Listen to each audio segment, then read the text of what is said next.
Welcome back. अब हम लोग पढ़ेंगे फंक्शन विद स्ट्रक्चर्स। तो अब हम लोग स्ट्रक्चर्स के साथ फंक्शंस भी बना सकते हैं। अभी हम लोगों ने ऊपर फंक्शंस के बारे में बात करी थी।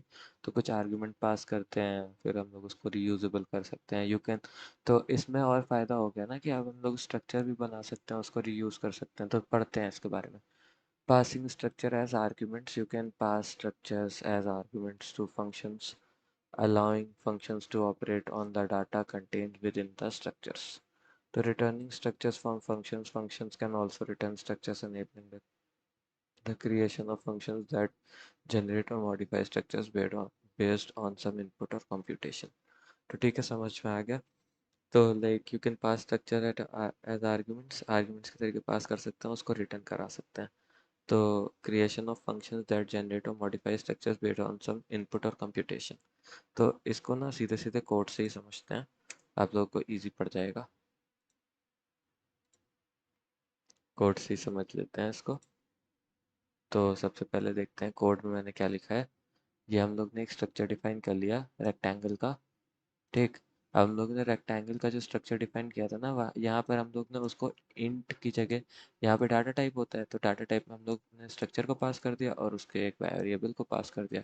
अब रेक्टेंगल को rectangle dot length multiply by rectangle dot width, और फिर रिसाइज रेक्टेंगल भी हो सकता है, रेक्टेंगल डॉट रेक्ट और फ्लोट फैक्टर।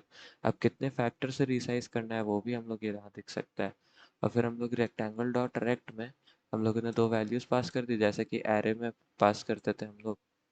ठीक। और फिर area of the rectangular, calculate area rect one, क्योंकि रेक्ट वन तो भाई देखो हम लोगों ने यहाँ बना लिया है। रेक्ट वन हम लोगों ने डिफाइन करके रखा है यहाँ पे, ये रहा। ठीक, डिफाइन करके रखा है, अब हम लोग उसी को बस कॉल कर रहे हैं।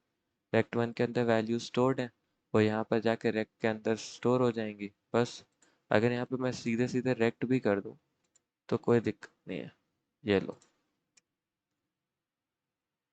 ठीक है, अभी यहाँ पे सीधे सीधे मैं रेक्ट भी कर दूंगा तब भी कोई दिक्कत नहीं है।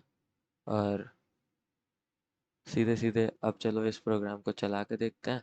अब देखो यहाँ तक तो तुम लोग समझ में आए कैलकुलेट एरिया। अब रिसाइजिंग रेक्ट को 1.5 के फैक्टर से हम लोग बढ़ाने वाले, तो रेक्टेंगल की वैल्यू और हम लोग उसको बढ़ाने वाले हैं, तो हम लोग ने इसको इस वेरिएबल में स्टोर कर लिया और हम लोग इसको इसकी लेंथ और विड्थ बढ़ा देंगे। चलो प्ले करते हैं। ओके, चलो वापस से प्ले करते हैं। तो ये होता है कभी कभी, आई डोंट नो क्यों हो रहा है। Resize rect does not name a type.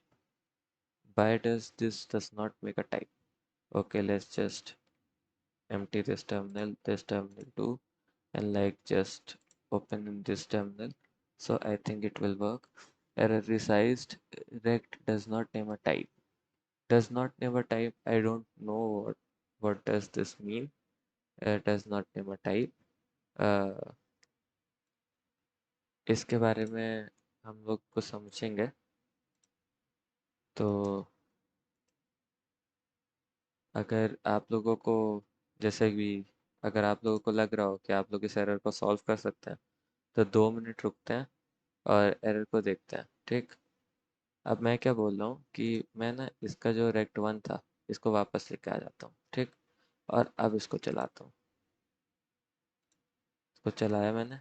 अब देखा तुम लोगों ने, एक चीज़ देखा कि तुम लोग ना एक रेक्टेंगल का, जो कि मैंने वहाँ पे चेंज किया था, तुमने एक जगह बनाया फंक्शन का रिएक्ट पे नाम, और फिर तुमने उस चीज़ को वापस वहीं यूज़ करने की कोशिश करी तो उसमें एक प्रॉब्लम आ रही थी, जो कि ये अराउज होगी।